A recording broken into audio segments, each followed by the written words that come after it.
Do you ever feel like you're stuck in a habit that you don't even think about? Guys, I've been there. It's easy to do, and once it creeps up, you're stuck. And that's why I was excited to try Fume. It's not another vape.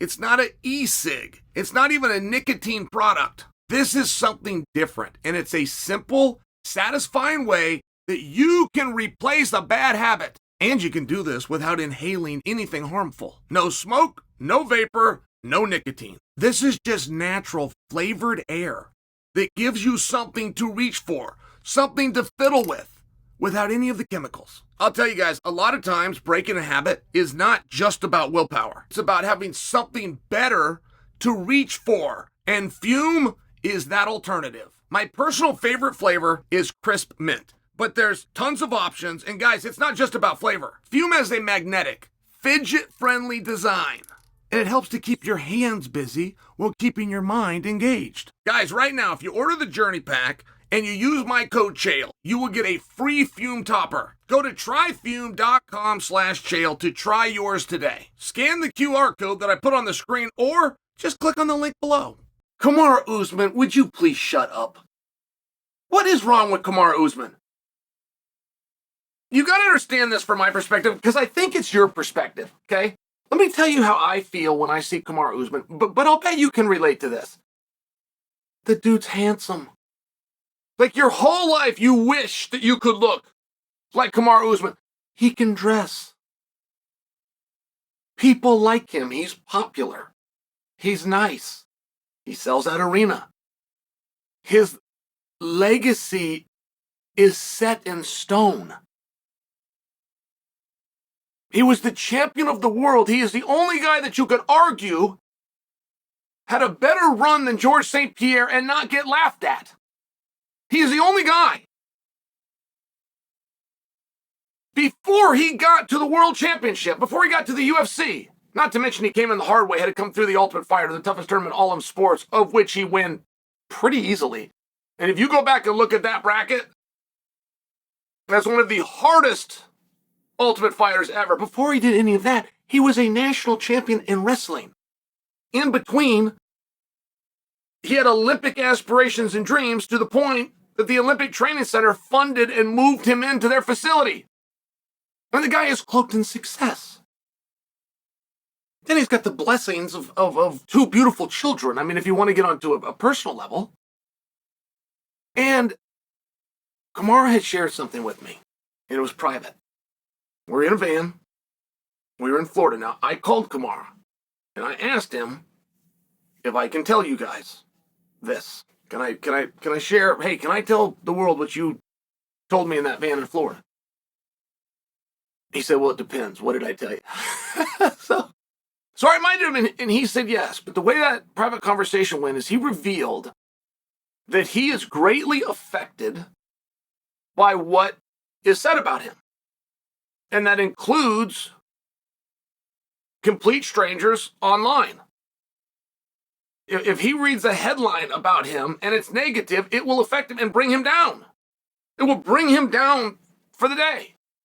If he starts getting tweets sent to him, it will bring him down. Now, but it works the other way too. And that's why he's thrived in sports so well, because he's got a coach in his ear that pats him on the back and tells him, you're the best. Great job. The whole reason he came back the next day and the day after that and the day after that, it was for that coach and the positive reinforcement.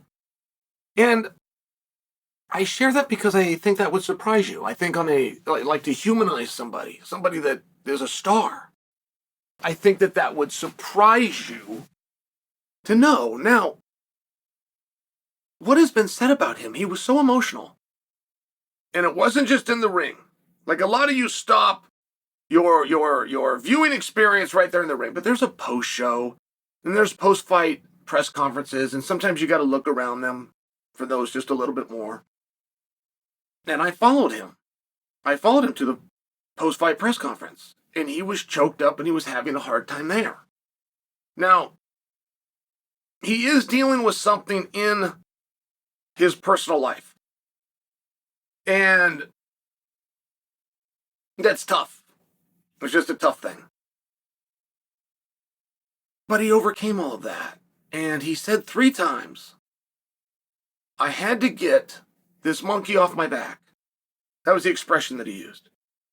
And to tell you what he was talking about, he was talking about carrying around the loss that he experienced in his previous 2 fights.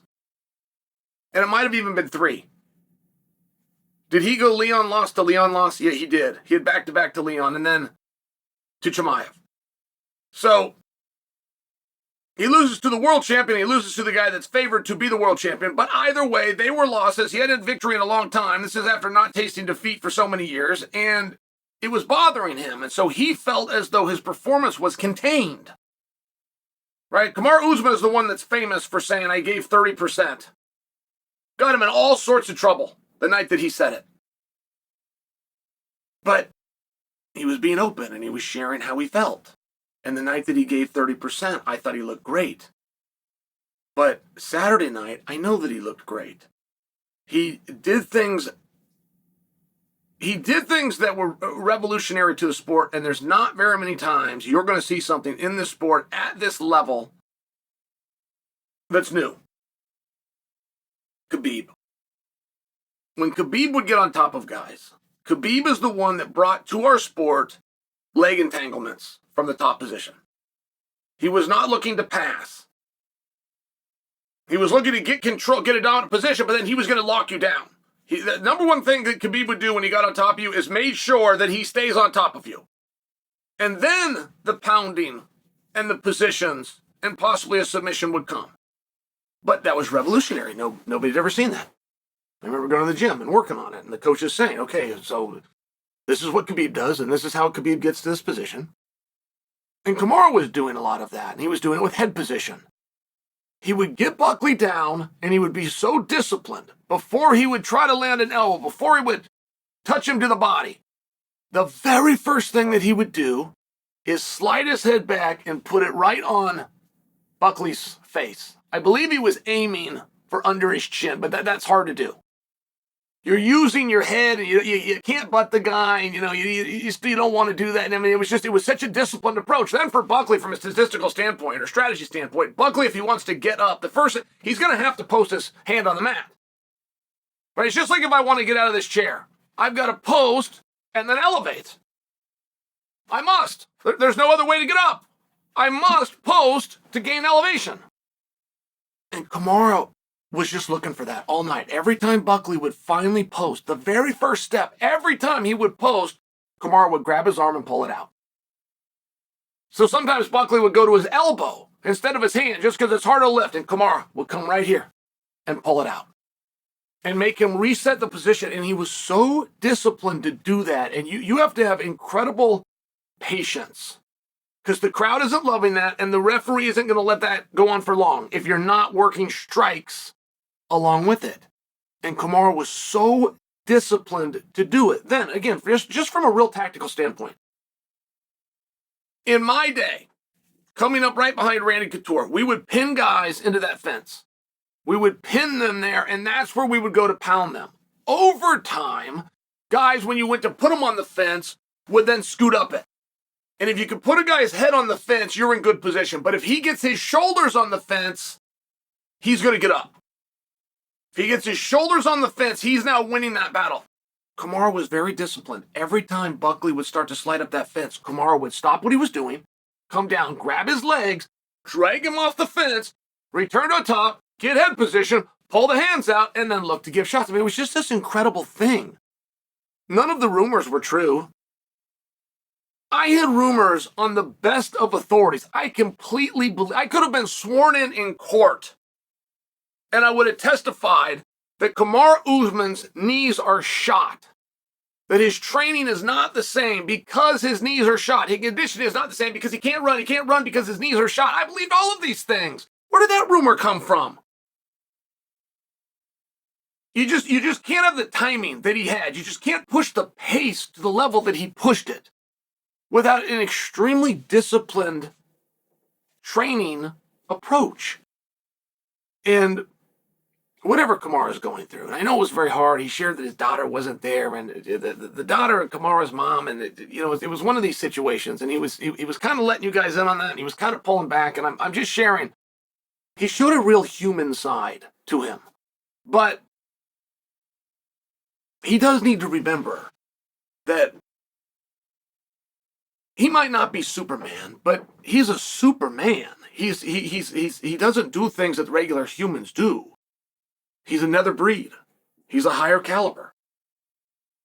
I think you might have enjoyed seeing that human side of it, but I also want to explain where he was coming from. He listens to you. And if you wanted to be critical of him, you had the right.